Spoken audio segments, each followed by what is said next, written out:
Istilah masyarakat sipil sudah lama dikenal di Indonesia dengan sebutan berbeda. Ada masyarakat madani sebagai gambaran masyarakat ideal yang menjunjung tinggi norma, nilai-nilai, hukum, iman, dan ilmu. Ada juga masyarakat warga yang menekankan bahwa masyarakat yang ideal bersifat independen dan sangat membatasi keterlibatan negara dalam menjalani aktivitasnya. Tidak hanya istilah, dalam keseharian wujud masyarakat sipil pun sudah lama dikenal di tanah air. Sebut saja kegiatan sosial seperti rembuk desa, gotong royong, arisan, dan dapur umum untuk membantu korban bencana alam. Konsep masyarakat sipil terus berkembang dan menjadi perdebatan hangat. Pada awalnya, tokoh seperti Aristoteles dan Hegel melihatnya sebagai wujud tatanan kehidupan yang membaurkan pasar, negara, dan masyarakat dalam satu kesatuan. Lalu, tatanan ini mulai berubah seiring berjalannya perkembangan zaman. Jürgen Habermas lalu melihat terjadinya pemisahan dalam kesatuan itu. YAPIKA, Organisasi Aliansi Masyarakat Sipil untuk Demokrasi, mendefinisikan masyarakat sipil sebagai sebuah arena di luar keluarga, negara, dan pasar, di mana orang-orang berkelompok untuk mendorong kepentingan bersama. Definisi ini diambil dari Civicus, sebuah organisasi non-profit internasional di bidang penguatan partisipasi masyarakat. Definisi ini adalah konsep terkini mengenai masyarakat sipil.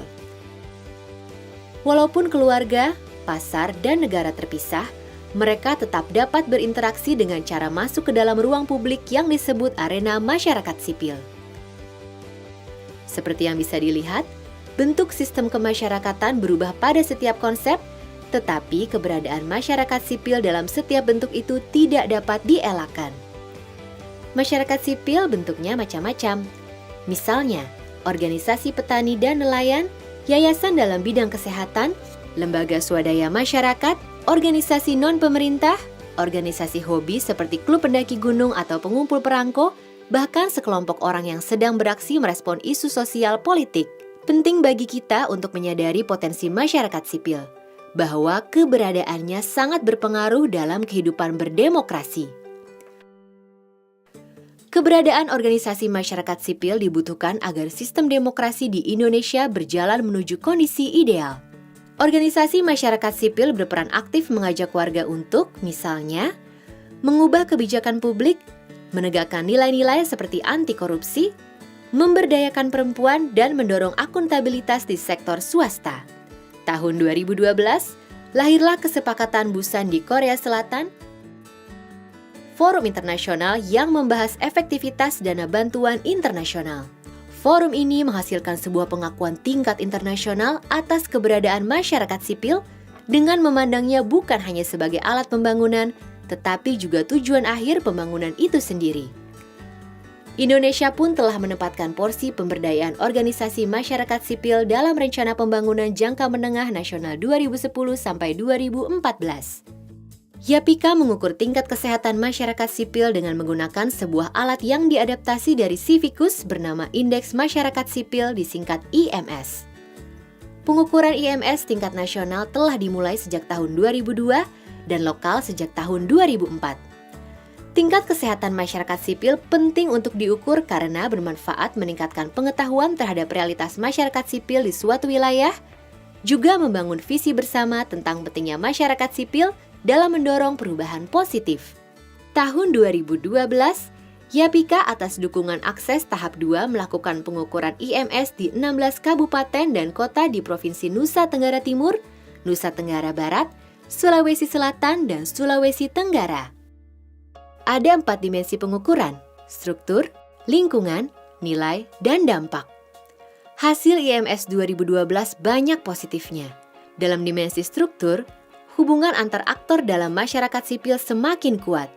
Menghidupkan kembali Posyandu, organisasi masyarakat sipil di tingkat desa sekarang aktif melakukan pengawasan pelayanan publik atau terlibat dalam musyawarah perencanaan pembangunan desa. Pada dimensi lingkungan, berbagai faktor luar yang mendukung perkembangan masyarakat sipil ditandai oleh dialog yang membaik dalam penyusunan indikator kemiskinan lokal, penyusunan perda, dan alokasi dana desa. Sedangkan faktor penghambatnya adalah terkait praktik kebebasan dan hak-hak dasar, di mana warga masih sulit mengakses dokumen seperti perda, anggaran pendapatan dan belanja daerah, dan informasi layanan publik.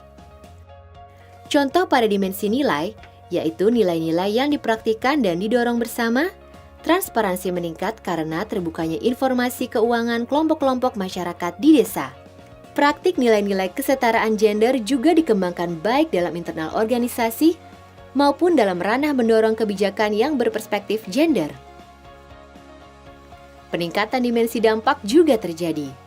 Banyak kegiatan masyarakat sipil yang mempengaruhi kebijakan di tingkat desa hingga kabupaten. Misalnya, membentuk kelompok penerima pengaduan dan pemantauan pelayanan publik, kelompok usaha bersama, dampak positif bahkan terlihat di tingkat nasional. Upaya masyarakat sipil mendorong demokratisasi dalam berbagai aspek pembangunan, misalnya dalam rangka anti korupsi, mengawasi kerja parlemen, memperjuangkan kesejahteraan buruh, dan menentang peraturan yang mengekang sektor masyarakat sipil. Serta kelompok kader yang mampu terlibat aktif dalam perencanaan pembangunan desa. Dengan bersatu menyuarakan aspirasi bersama, organisasi masyarakat sipil dapat mempengaruhi kebijakan publik. Untuk berkembang, masyarakat sipil butuh ruang gerak yang leluasa dan kondusif.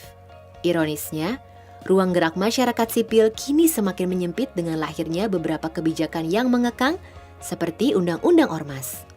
Undang-Undang Ormas berpotensi menimbulkan suatu definisi yang salah, seolah-olah semua organisasi masyarakat sipil adalah ormas.